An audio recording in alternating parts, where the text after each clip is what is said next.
ஏம்மா சமந்தாவும் இல்லாமல் நயன்தாராவும் இல்லாமல் அது என்னம்மா சமந்தா நயன்தாரா சம்ரிதா நயன்தாரா சம்ரிதா தாராவா அதெல்லாம் எப்படிமா வாயில நுழையும்? அவங்களோட ஒரிஜினல் பேர் வந்து அஞ்சு அஞ்சு கிருஷ்ணா. அது நல்லா இருக்குல்ல? அது மாதிரி ஒரிஜினல் அந்த படத்தில் அந்த பேரில் தான் மலையாளத்தில் நடிச்சிருக்காங்க. சரி, ஓகே. இந்த படம் ட்ரை பண்ணுங்க. இந்த எப்படி இருக்கு பேர்? ஒருவேளை சக்ஸஸ் ஆயிடுச்சுன்னா இதை மெயின்டைன் பண்ணுங்க. சக்ஸஸ் ஆகிடும். ஓகே. எனிவே ஆள் வந்து எல்லாம் அழகு அழகுன்னு நிறைய பேர் பின்னாடி ஓடுறாங்க. அழகை விட ஒரு அம்சம் இருக்கு பாருங்க. அந்த அம்சம், அதாவது ஒரு நல்ல கலையாக இருக்காப்பா, நம்ம வீட்டு பொண்ணு மாதிரி இருக்காப்பா அப்படின்ட்டு சொல்கிறதுக்கு ஒரு நல்ல ஹீரோயின் கிடச்சிருக்காங்க. வாழ்த்துக்கள். Wish you many more films, success films.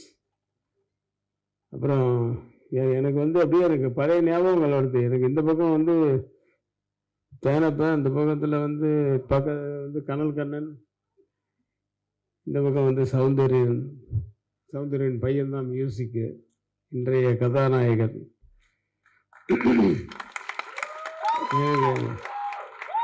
All the very best.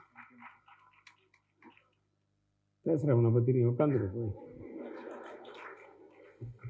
Soundaryan எப்படி ஃபிக்ஸ் பண்ணணும், கனல் கண்ணன்,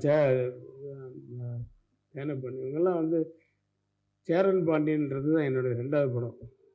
முதல் படம் வந்து புரியாத புதிர். அதில் தான் வந்து தேனப்பன் வழியில் சந்திச்சு குறுக்க ஒருத்தர் வந்தான். அப்போ நான் பைக்கில் போயிட்டுருப்பேன். ஒருத்தர் டிவிஎஸ் 50 குறுக்க வந்தார். ஐயோ அப்படின்னு திட்ட போது, ஏய் தேனப்பா இல்லைடா இந்த பக்கம் குறுக்க. அந்த இடம் கூட நல்லா ஞாபகம் இருக்குது. திருவள்ளுவர் ஸ்ட்ரீட். நான் எட்லாம் ஸ்ட்ரீட் போயிட்டுருக்கேன். அவன் திருவள்ளுவர் ஸ்ட்ரீட்டுக்கு திரும்புகிறான். அப்போ அங்கே வீட்டுக்கு போகிறேன் சார்.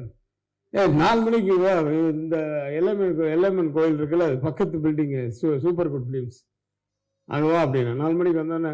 ஏன்னா அதுக்கு முன்னாடி ராஜா தான் நான் அசோசியேட்டாக ஒர்க் பண்ண படத்தில் அவர் வந்து ஒன் ஆஃப் த மேனேஜர்ஸ்.